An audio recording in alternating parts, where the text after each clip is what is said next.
Hey everybody, welcome to another episode of Camouflage of the World. I'm Mike B, and today we're going to be taking a look at UCP Delta.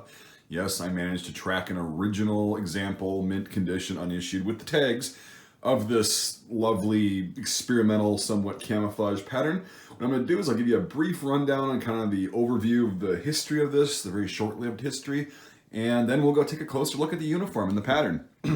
So in 2008 and 9, after the UCP, the regular, shitty camouflage pattern, quote unquote camouflage pattern, was being used in Iraq and Afghanistan, soldiers consistently complained that it didn't work and it actually made them stand out more, and then it was just a failure, and it was realized pretty quickly in both environments that it wasn't working. So the soldiers in Afghanistan particularly, not so much Iraq, but Afghanistan, noted that it did work better, I guess. UCP worked a little bit better when it was completely filthy and muddy and dirty.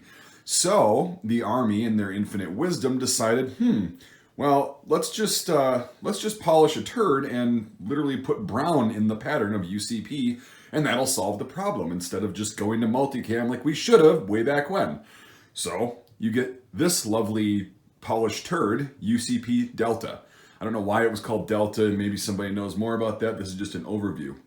So this was fielded for about 6 months in 2009 by the 82nd Airborne Division and some elements of the 4th Infantry Division. A couple guys I went to basic with had pictures of them with helmet covers, and it was a mixed hodgepodge of multicam, UCP Delta, and UCP regular gear.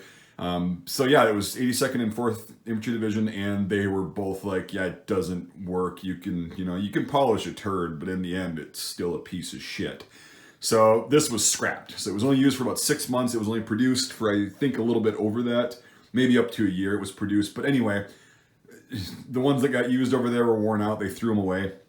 And there wasn't a lot floating around here even back then, much less now.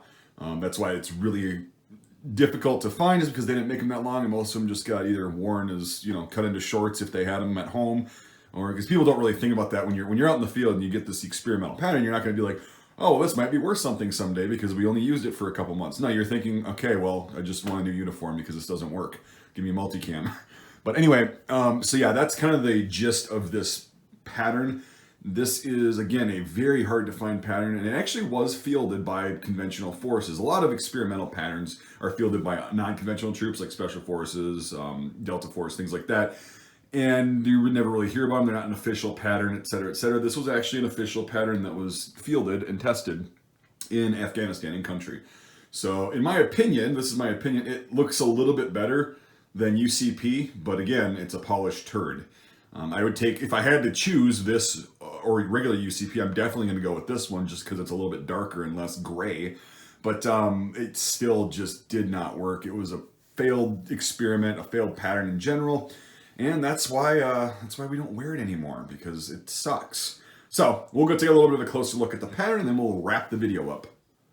So you can see as we get closer that it still retains all the old stupid colors of the regular UCP, but it added this kind of light brown in there, which, again, I don't think it looks terrible. It just, you need a uniform to work. And what's weird is there's a huge debate over this color right here. And I'm one of these people, I see dark gray when I see that. Some people see green. Well, I found out that about 75% roughly of males in the world are hue deficient in this shade of quote-unquote green.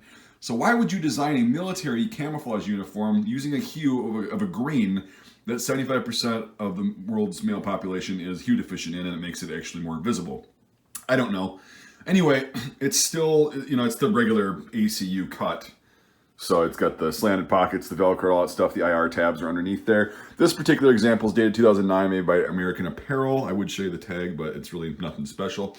It's a size medium regular, and then there's the actual tags themselves that are really hard to find on these. So this is unissued completely. And yeah, it's made out of the rayon aramid cotton mix. And this is the flame retardant uniform. You can tell by the little thing right there, and just the weight of the uniform. This material is actually very comfortable in hot weather. I wore the regular flame retardant UCPs in 2009, and they're actually pretty comfortable. Just wish they would have been a little bit better pattern, which is what they did when they went to multicam, is they improved this uniform. They actually improved it. So, all right, we'll conclude the video. So there you have it, ladies and germs, the UCP Delta saga.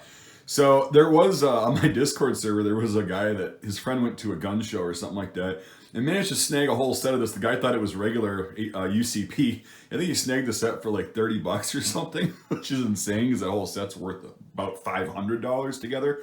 Usually if you find these, they're going to be in really weird sizes, like large, extra long or something like that, because all the common sizes are bought up by collectors. I'm glad to have a pretty common size.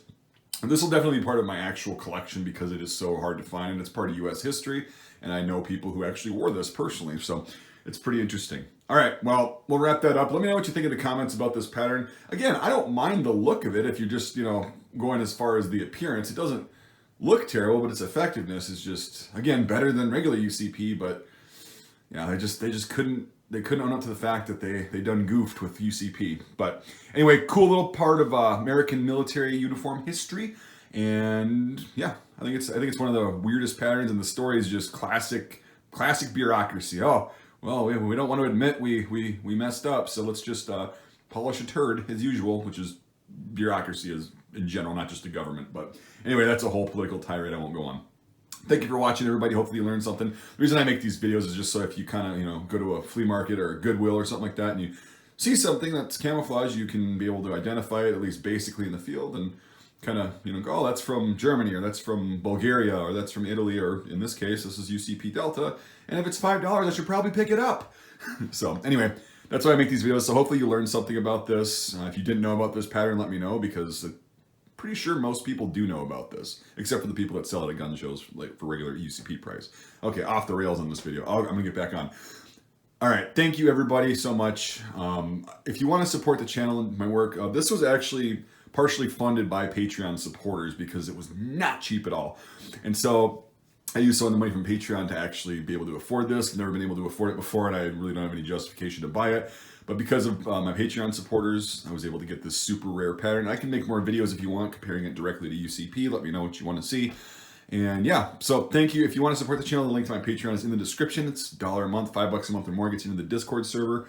Or you can become a member through YouTube, membership thing. Hit the join button, that works too. It's a new feature I was finally allowed to use after years of, for whatever reason, not being able to have that. But anyway, so either one of those options works. $5 a month or more on the YouTube membership also gets you into the Discord server. So this is the first video I'll say that on. If you can't support the channel financially, it's totally fine. I totally get that. I really appreciate you watching. That really means a lot. Make sure you hit the like button because that actually does matter in the algorithms. So I guess that's all I've got. We'll see you on the next episode of Camouflage of the World.